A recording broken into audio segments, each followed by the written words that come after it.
আমি পয়গম্বর, আল্লাহ তাআলা আমাকে সাময়িক সময়ের জন্য এই মালগুলা দিছিল, এই মালগুলা আল্লাহ নিয়ে গেছে, এতে আমার কোনো অভিযোগ নাই, এতে আমার কোনো শিকায়াত নাই। এই ঘটনা ঘটতে না ঘটতেই মিস্টার ইবলিস এবার ভাবলো, প্রথম পরীক্ষা চালাইলাম মালের উপর দিয়া, আইয়ুব তো দেখা যা বিচলিত হয় না, এবার মনে হয় পরীক্ষা চালাতে হবে সন্তানের উপর দিয়া। পয়গম্বর আইয়ুব আলাইহিস সালাতু ওয়াস সালামের 14 জন ছেলে ছিল। কয়জন ছেলে? 14 জন ছেলে ছিল, 4 জন কন্যা সন্তান ছিল। প্রত্যেকটা সন্তান আর একটা রুমের মাঝে গল্প করতেছিল গো। শয়তান ওই সময় আইসা দেওয়াল ধাক্কা দিয়া তাদের উপর সেই দেওয়ালটাকে ফালাইয়া হযরতে পয়গম্বর আলাইহিস সালাতু ওয়াস সালামের 14 জন ছেলে সন্তান আর 4 জন কন্যা সন্তান, মোট 18 জন সন্তানকে পৃথিবীর বুক থেকে বিদায় জানিয়ে দিলেন। চিরতরে 18 জন সন্তান মুহূর্তের মাঝেই নিষ্পেষিত হয়ে গেল। খবর আসলো, ওগো পয়গম্বর, আপনার সেই 18 জন সন্তান আজকে পৃথিবী থেকে বিদায় হয়ে গেছে। পৃথিবী থেকে আজকে এক ভূমিকম্প এসে তাদেরকে চিরতরে বিদায় জানায় দিছে গো পয়গম্বর। পয়গম্বর আলাইহিস সালাতু ওয়াস সালাম বলে, সমস্যা নাই, সমস্যা নাই, আল্লাহ তাআলা আমাকে সন্তান দিছিল, ওই মালিক আবার নিয়ে নিছে, এতে কোনো সমস্যা নাই। কারণ হযরতে আইয়ুব জানেন, আল্লাহ তাআলা তো কোরআনে বলে দিয়েছেন, ওয়ামাল হায়াতুদ দুনিয়া ইল্লা মাতাউল গুরুর।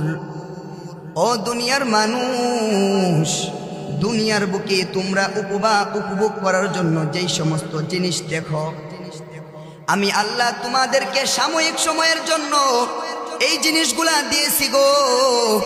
তোমাদেরকে এই চির জীবনের জন্য তোমাদেরকে এইগুলা দেই নাই। ইতিহাস কথা বলে, পৃথিবীর যত বড় বড় ধনী ছিল, তুমি যাকে চিনো, আমি যাকে চিনি, আমার সাথে তোমরা বলতে হবে, পৃথিবী থেকে বিদায় নিয়ে চলে গেছেন। কোন ধনী কি তার সম্পদ কবরে নিয়ে যাইতে পারছে? কোন ধনী তার সম্পদ কবরে নিয়ে যাইতে পারে নাই। কোন মানুষ তার ধন দৌলতকে কবরে নিয়ে যাইতে পারে নাই। কবরে একমাত্র তার আমল নামাই তার সাথে যাই। কথা বলেন ঠিক কিনা? হযরত আইয়ুব ডাক দিয়ে বলেন, বিচলিত হবার কোনো কারণ নাই, কোনো হতাশার গল্প লেখার দরকার নাই। তোমরা জানোনি আল্লাহ তাআলা এই সন্তানগণকে আমাকে দিছিলেন, মালিক আমার পরওয়ারদিগার আলম ওই সন্তানদেরকে আবার দুনিয়া থেকে নিয়ে গেছেন, কোনো সমস্যা নাই।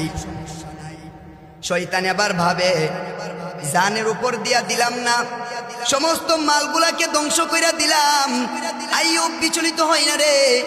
আইয়ুবের সমস্ত সন্তানদেরকে পৃথিবী থেকে বিদায় কইরা দিলাম, তাও আইয়ুব বিচলিত হয় না, আইয়ুব হতাশা হয় না।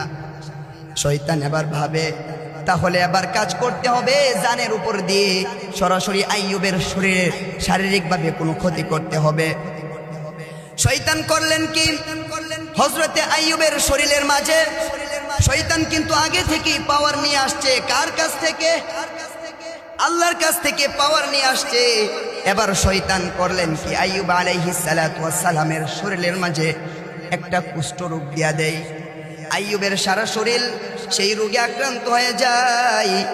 আল্লামা ইবনে কাসির রাহমাতুল্লাহি আলাইহি প্রসিদ্ধ তাফসীরের কিতাব তাফসীর ইবনে কাসিরের মাঝে লিখেন, ইবতালাহুল্লাহু তাআলা বিহি মিন দুররিন ফি জাসাদিহি ওয়া মালিহি ওয়া আওলাদিহি। আল্লাহ তাআলা পয়গম্বর আইয়ুব আলাইহিস সালাতু ওয়াস সালামের পরীক্ষা নিয়েছেন 3 ভাবে। আওয়াজ করে বলেন, কয় ভাবে? 3 ভাবে। পয়গম্বরকে আল্লাহ তাআলা সমস্ত মালগুলোকে ধ্বংস করার মাধ্যমে পরীক্ষা নিয়েছেন। আল্লাহ তাআলা পয়গম্বর আইয়ুব আলাইহিস সালাতু ওয়াস সালামের সন্তানগুলোকে পৃথিবী থেকে বিদায় নেওয়ার মাধ্যমেও পরীক্ষা নিয়েছেন।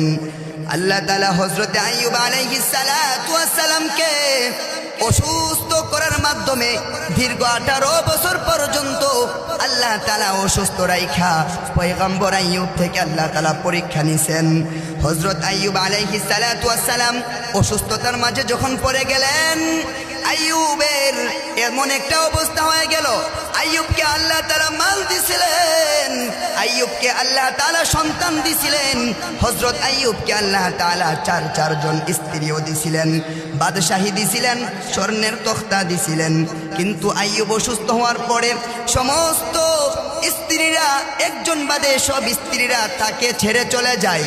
একজন স্ত্রী হযরত আইয়ুবকে ছেড়ে যায় না, ওই স্ত্রী হযরত আইয়ুবের সাথে থেকে থেকে সারাটা সময় পর্যন্ত তার খেদমত করেছেন।